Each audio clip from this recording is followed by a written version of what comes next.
Hi, I'm here today with David Roos, Interim Technical Executive. David has held senior technical roles with companies like PepsiCo and was with Aldi was the quality director, the quality assurance director for GB and Ireland.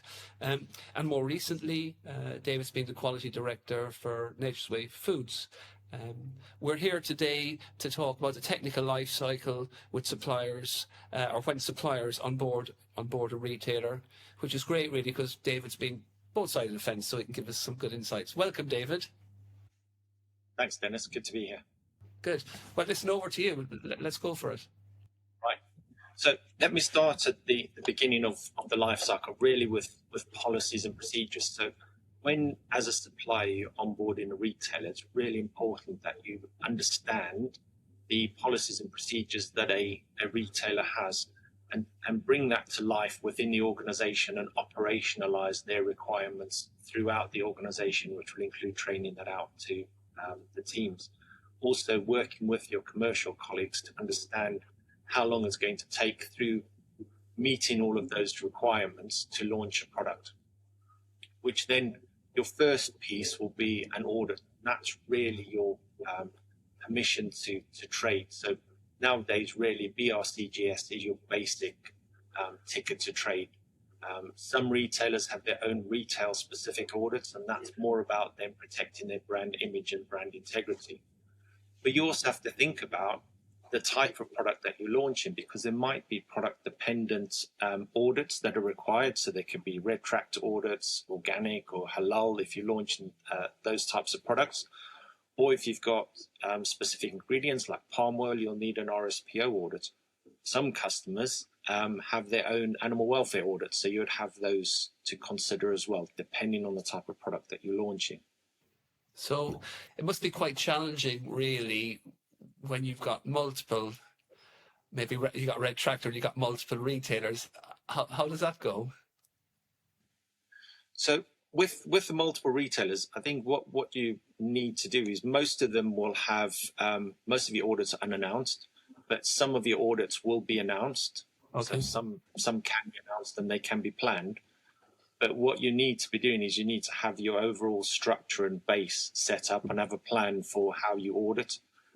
So when the auditors arrive, you're not caught off guard. You've got all of your systems documented. You've got your routine reviews in place. You've got everything in an audit pack that you can just pull down and present to the auditor. It's really key in terms of being prepared and also having a plan for the day when the auditor arrives. Yeah, good, like it. Sorry, go ahead.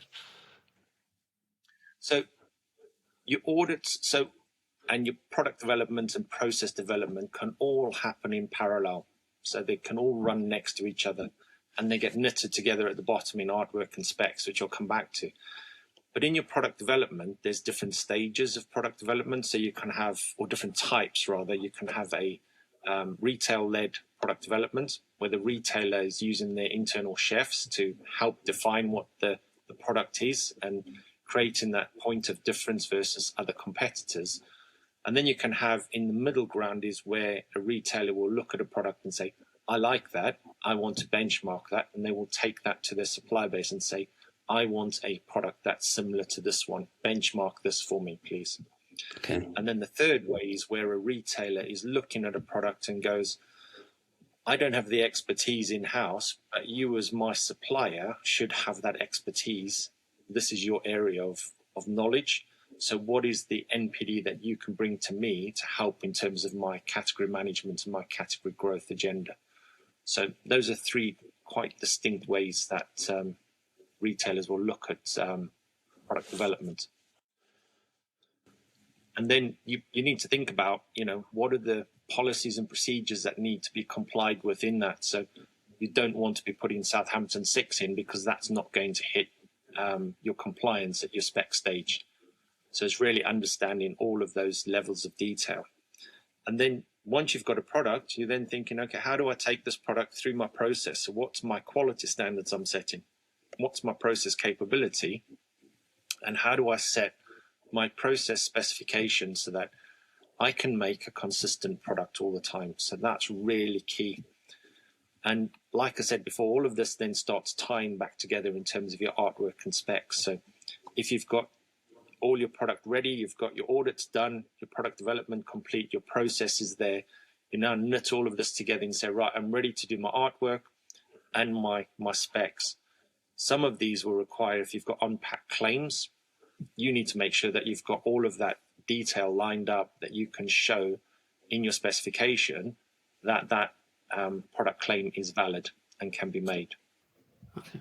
So as you're going through this, you need to then also start thinking about, how do I define my product QAS?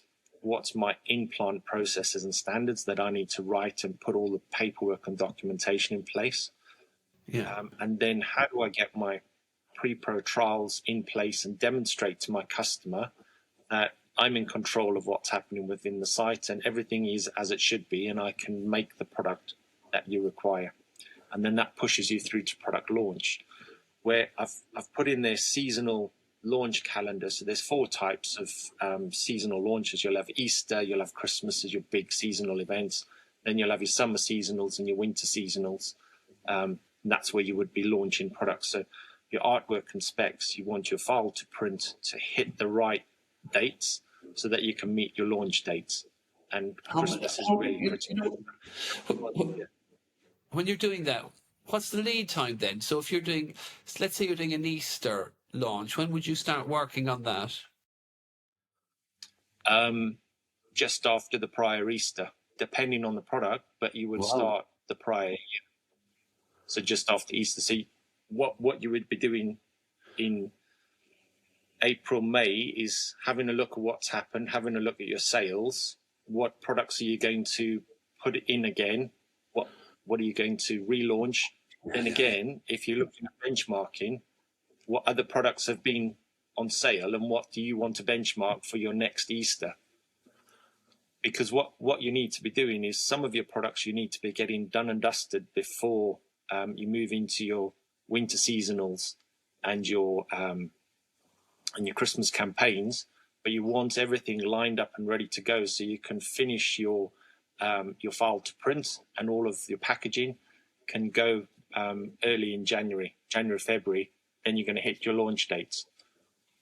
Okay. There's some challenges with packaging where it takes a lot longer, so you need to be pushing even earlier because it takes a longer time for your packaging to be developed and printed.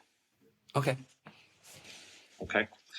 So you've launched your product, you've hit your FTP dates, all of that's great. You then have your in-market quality. So you're looking at then your performance monitoring. So in market, there's different things that can happen is you will have benchmarking through consumer panels. You'll have benchmarking through sensory panels. The technical team could be out in the market looking at products, or your customer buying team buys all the products in and they do a benchmark assessment themselves. And then from that, you could get feedback, and there's an iterative process, which goes a little bit up towards complaints. But let's focus on, we've got a great product that's performing well in market. Yeah. That's moving up in your life cycle. And if you've been given the opportunity to have a seasonal product that's done really well, or a special buy that's done exceptionally well, that retailer might think, well, I'm going to put that into my core range, or how can I extend that and make it, a better tier of product. So extend that product as well. And that all goes into existing product development. And that's where you've got to keep thinking in this life cycle, how have the policies and procedures or regulations changed?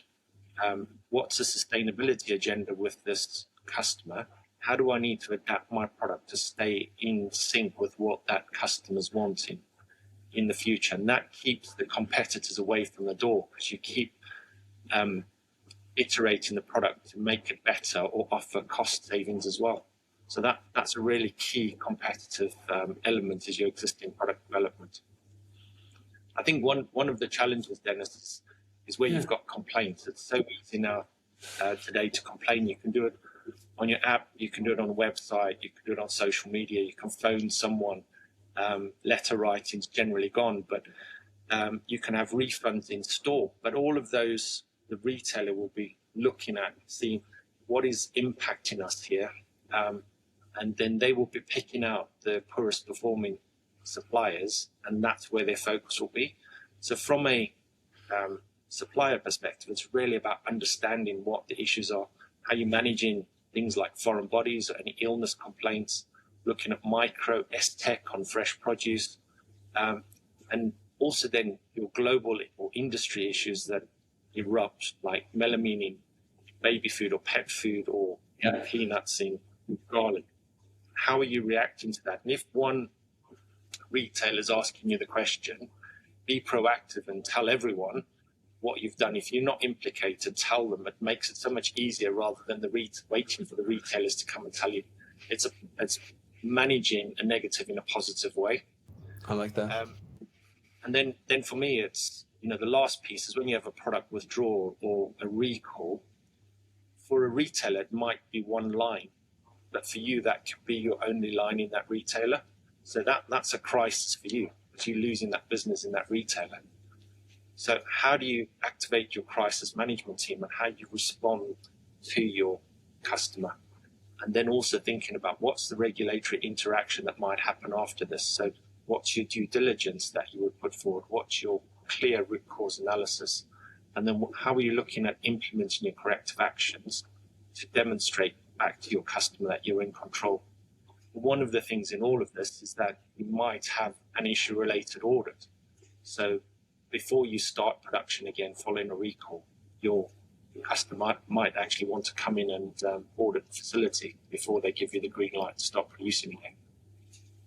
Okay. So then that's really just the life cycle. Then the piece off to the side, which is complaints and product withdrawals and recalls.